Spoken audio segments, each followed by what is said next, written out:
من میگم انضباط شخصی برابر با آزادی. تو میگی این که اصلا با عقل جور در نمیاد. این جمله اولش یه کمی عجیبه. ما همیشه کلمه آزادی رو با رها بودن، با انجام دادن هر کاری که دلمون میخواد بدون اینکه کسی بهمون بگه چی کار کنیم یا چی کار نکنیم میشناسیم. از طرف دیگه کلمه انضباط ما رو یاد چیزایی میندازه که انگار دقیقاً مخالف آزادی هن. یاد قانون، محدودیت، صبح زود از خواب بیدار شدن، انجام کارهای سخت و مقاومت در مقابل چیزایی که دوستشون داریم. پس چطور ممکنه این دوتا که مثل شب و روزن، مثل کارد و پنیر میمونن با هم، نهایتاً توی نقطه‌ای به هم برسن؟ سلام، من محسنم، اینجا پادکست تیک تاکه و امروز میخوام با چند تا راهکار علمی و عملی بهت بگم که چطور از طریق انضباط شخصی به آزادی ذهنی و مالی برسی. اگه میخوای تو مسیر رشدت یه همراه داشته باشی، کانال منو سابسکرایب کن و آخر این ویدیو برام بنویس که نظرت در مورد این اپیزود چی بوده. برای حل این معما امروز میریم سراغ یه آدمی که یه خورده با آدمای معمولی فرق میکنه.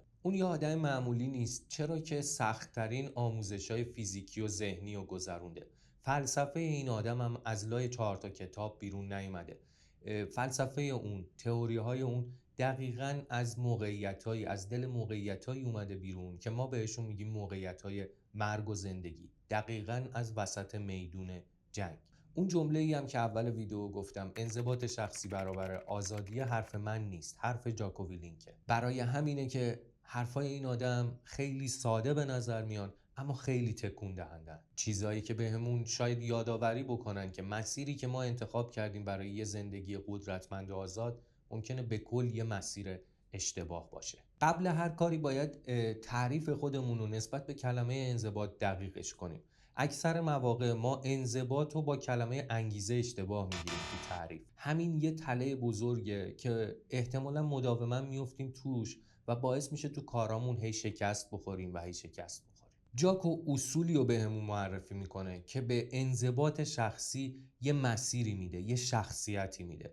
اون با 4 تا اصلی که بهمون معرفی میکنه و سومیش هم خیلی عجیب به نظر میرسه، در واقع میاد کلمه انضباط شخصی رو از هر کلمه دیگه‌ای برامون جدا میکنه. حالا بریم سراغ این 4 تا اصل. اصل اول میگه انضباط جایگزین انگیزه است، نه محصول اون. بیاین تا 2 تا شخصیت انگیزه و انضباط رو براتون یکم بازشون بکنم، تفاوتشون رو بتونیم بهتر درک کنیم. انگیزه اون رفیق بانشات و پر انرژیه که سر صبح میاد سراغ تو، کلی با هم گپ میزنین، میگین، میخندین و در کنارش احساس میکنی که من واقعا میتونم دنیا رو جابجا کنم. ولی صبح روز بعد یهو میبینی بی دلیل هیچ خبری ازش نیست، انگار انداخته رفته و تو نمیدونی، هیچ خبری ازش نداری که کجا میتونه باشه.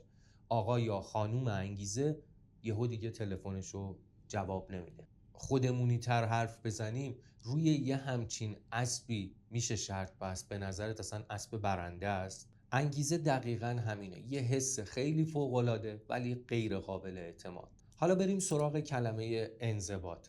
انضباط اون رفیقیه که خیلی پرهیجان نیست، خیلی پر سر و صدا نیست، اماش جذابه. انضباط اون رفیقیه که سر ساعتی که باهات قرار گذاشته، هر روز آن تایم سر ساعت پشت در خونه منتظرته.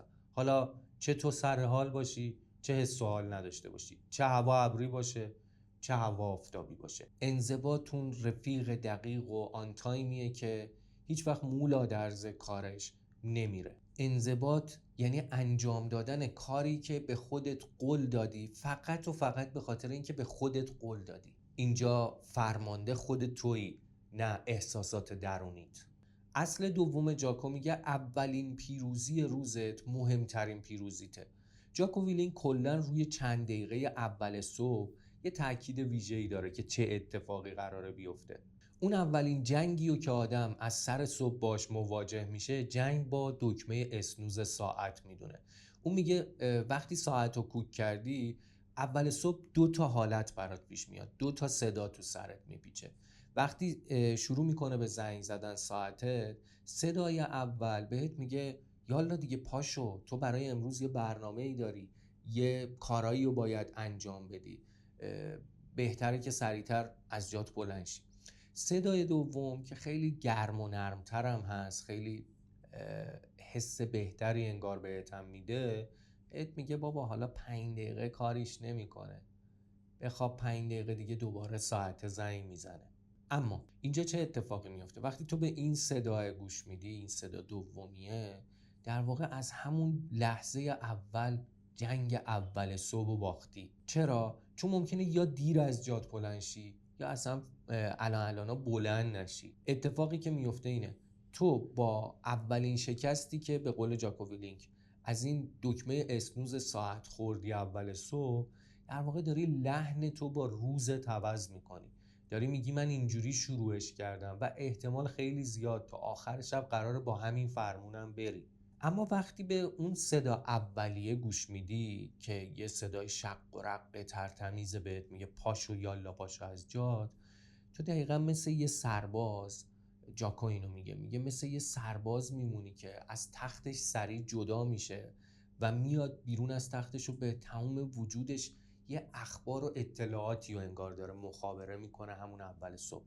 تو داری مثل اون سربازه به همه وجودت میگی که امروز فرمون دست منه، امروز کنترل همه زندگی دست خودمه، من قراره کارهای زیادی امروز انجام بدم. این پیروزی تو ساعت اولیه صبح این کار رو برات میکنه که دقیقاً مخالف اون حالت قبلی که بهت گفتم. این کار رو برات میکنه که تو رو آماده میکنه برای نبردهای بعدی و پیروزی تو اون نبردها. اعتماد به نفس تو به شدت این مبارزه اول و پیروزی توش بالا میبره. جاکو اسم اصل سومشو مالکیت تمام و کمال گذاشته که مهمترین ابزار کنترل هم هست. حالا این چیه؟ این یکی از کلیدی ترین و سخت ترین مفاهیم فلسفه جاکوه. همون مورد سومی که اول ویدیو بهتون گفتم یک کمی هم عجیبه. مالکیت تمام و کمال چی میگه؟ اون میگه مسئولیت 100% تمام اتفاقاتی که داره در طول یه روز برای تو میفته با خودته. این یعنی چی؟ این یعنی اگه تو ترافیک گیر افتادی، به هر دلیلی که گیر افتادی، مسئولیتش با توه. اگه همکارت رسیدی سر کار، اون روز همکارت اشتباهی کرد، مسئولیتش با توه. حالا چرا اینو میگه جاکو؟ میگه اگر مسئولیت 100% تمام اتفاقات روزو برای خودت بپذیری، اونجا تو قدرت رو میگیری توی مشت خودت، قدرت دست توه. اما اگر مسئولیت 100% رو قبول نکنی، این اتفاق میفته که مدام خودتو به عنوان یه قربانی جا میزنی. اگر همکارت اشتباه کنه، میای میگی خب اون اشتباه کرده. اگه تو ترافیک گیر کنی، شروع میکنی به زمین و زمان گیر میدی، به 1000 نفر آدم و جا و فلان و وسیله نقلیه و همه چی، به خاطر اون ترافیک دریوری میگی و فوش میدی و این باعث میشه که تو قدرت توی مشت خودت باقی نمونه. اگه میخوای اتفاق دیگه ای بیفته، جاکو میگه بگو مسئول همه چیز منم، صدش با منه. اگه تو ترافیک گیر افتادی، شاید باید اول صبح فکرهای بهتری میکردی، گوشی تو بر میداشتی، مسیرها رو یه دور چک میکردی و میدیدی کدوم مسیرها ممکنه برای تو انتخاب بهتری باشن تا تو ترافیک نمونی. اگه همکارت اشتباه کرده، با خودت بگو باز مسئولیتش با منه. شاید اگه من توضیح بهتری بهش میدادم، اگه بهتر مفهومو براش باز میکردم، اون این اشتباهو نمیکرد. این تغییر دیدگاهه تو رو از یه قربانی منفعل و تاثیرپذیر تبدیلت میکنه به یه رهبر کاملا اثرگذار و تصمیم گیرنده. اصل چهارم، اصل همین خوب است. این چیه؟ این اصل میگه تو میتونی هر مشکلی رو به یه فرصت تبدیل کنی. حالا که ما اومدیم اون اصل سوم رو رعایت کردیم، مسئولیت 100 همه چی رو پذیرفتیم، با مشکلاتی که تو روز پیش میاد چیکار کنیم؟ یکی دوتا نیست، همشون قابل پیش بینی نیستن. جاکو یه پروتکل خیلی کارآمد اینجا داره، خیلی به کار میاد، ساده است اما خیلی خوبه. اون میگه هر اتفاق بدی که افتاد، بیا بگو همین خوبه. نه اینکه تو از اون اتفاق بده خوشت میاد، نه اینکه قرار خوشحالت بکنه، نه، اتفاق بده. اون تو بیا در واکنش بهش بگو همین خوبه. این چی کار میکنه برات؟ این تو رو از اینکه توی سواله باقی بمونی، تو مسئله گیر کنی، هولت میده، سوقت میده به سمت اینکه بری دنبال جوابش بگردی. فکر کن یه ارائه تو مدرسه یا دانشگاه داری، لپتاپ دقیقا میزنه و همون زمان ارائه خراب میشه. اون لحظه ممکنه شروع کنی به سرزنش خودت، به خودت بگی بابا این چه اتفاقی بود افتاد، یا مثلا بگی چقدر من بد بیارم. ولی راه حلش اینه که همون لحظه بگی همین خوبه، این بلا سرم اومده، تا یادم باشه که از این به بعد از هر فایلی که قراره بیارم توی جمعی ارائه بدمش، یه فایل پشتیبان تهیه کنم، یه بکاپی بگیرم. یا مثلا تو یه کسب و کاری داری، یه مشتری باهاش قرار گذاشتی بیاد بشینیم با هم دیگه، مثلا قرارداد امروز بشینیم با هم یه امضایی بندازیم پاش، یعنی قرارداد نهایی بشه. مشتری نمیاد، رفلکس تو میتونه این باشه که بشینی بزنی تو سر خودت، بگی وای قرارداد نمیدونم چند صد میلیونیم از دست رفت و فلان و بهمان. اما جاکو میاد اینجا میگه که بگو همین خوبه. چرا همین خوبه؟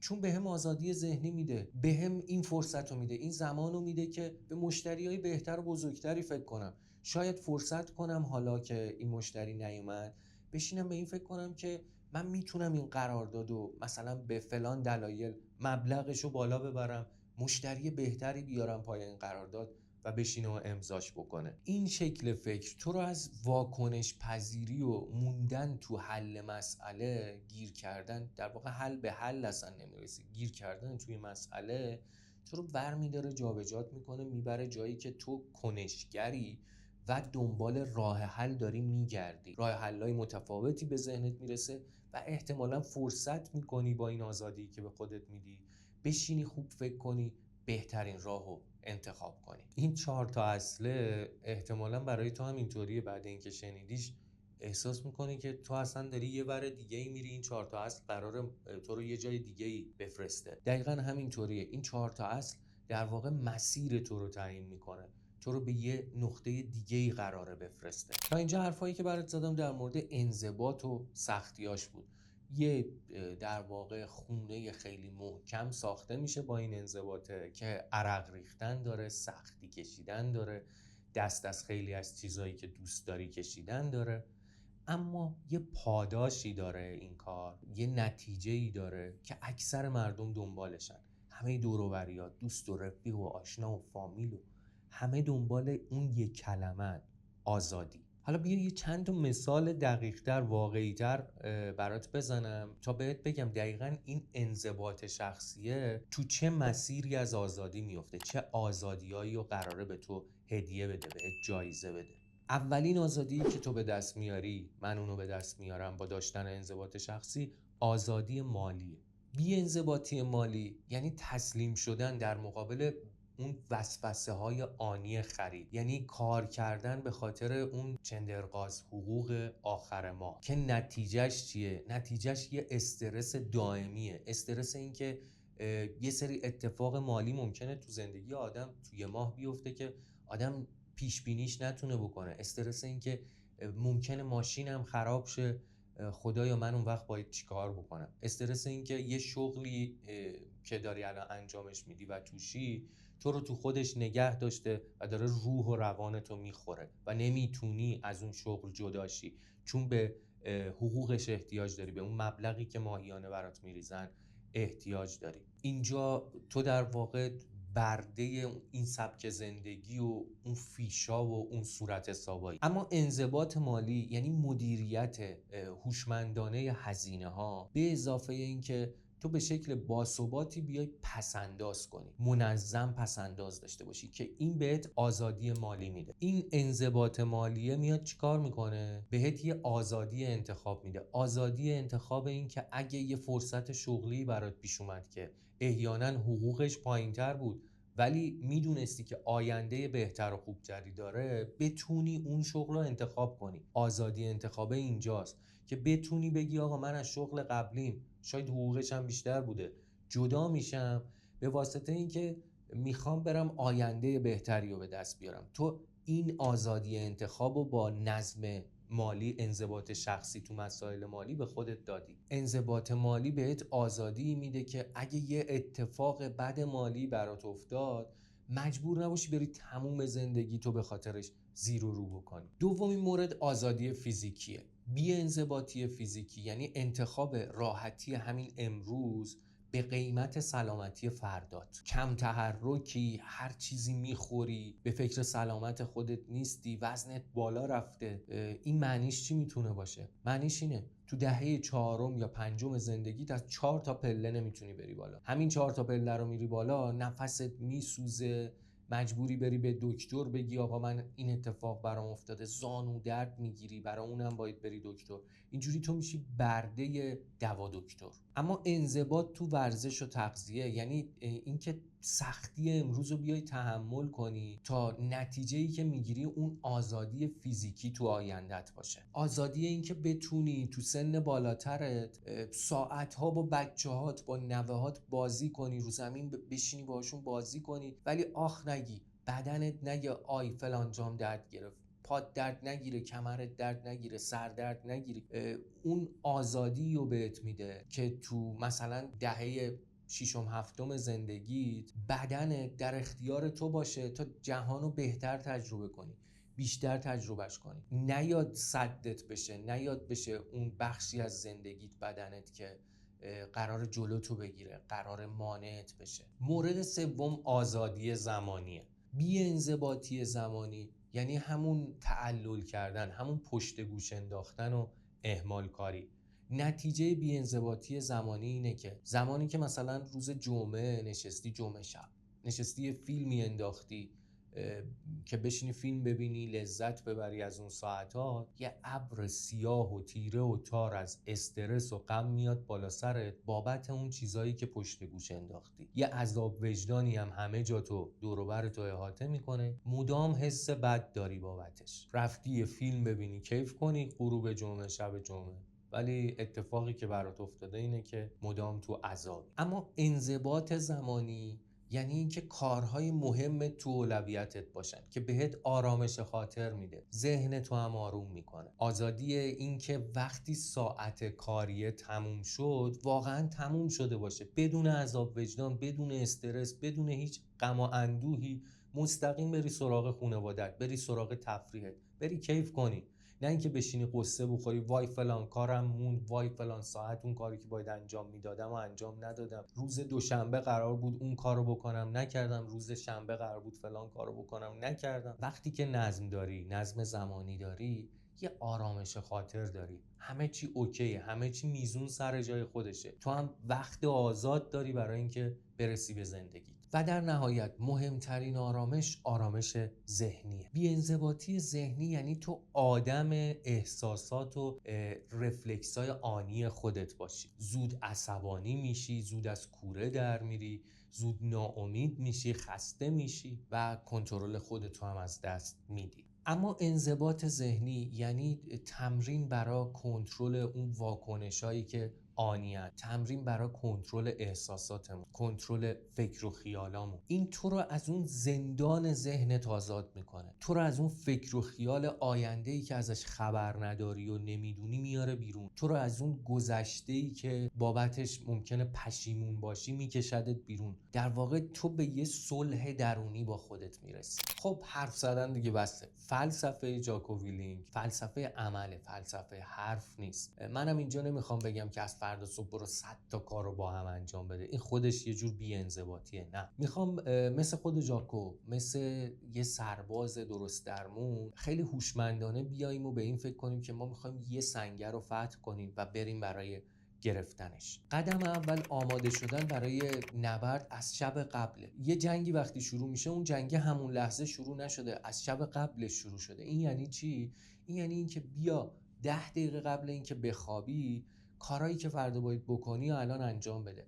اگه قراره یه غذای سالم بخوری، اون غذا رو، غذای ظهر فردا تو همین امشب آمادهش کن. 10 دقیقه یه ربع میخواد وقت تو بگیره دیگه. اگه قراره فردا بری باشگاه، ساکت آماده کن، وسایلتو بذار توی زیپشو ببند، بذار دم در اتاق برای اینکه بری باشگاه و فردا برنامه بدنسازی رو بهتره کنی. یه جنگجوی خوب قبل از جنگ تجهیزاتش همیشه آماده است، اینو یادت نره. قدم دوم از نظر جاکو حمله به سخت ترین هدف همون اول صبحه. جاکو میاد و میگه که بعد اینکه اول صبح جنگ با دکمه اسنوز ساعت و بردی، توش پیروز شدی، بیا سخت ترین کاری که ازش متنفری، همیشه متنفر بودی، پشت گوشم انداختیش، توش تعللم کردی، اونو انتخاب کن. اولین کاری که میکنی اینه که اونو انجامش بده، به اون بپرداز. اونو که حلش کنی تو اولین پیروزی بعد از جنگ اسنوز بزرگترین پیروزیت میشه. اون موقع تو اومدی از تکنیک قورت دادن قورباغه استفاده کردی. اتفاقی که بعدش برات میفته اینه اعتماد به نفست برای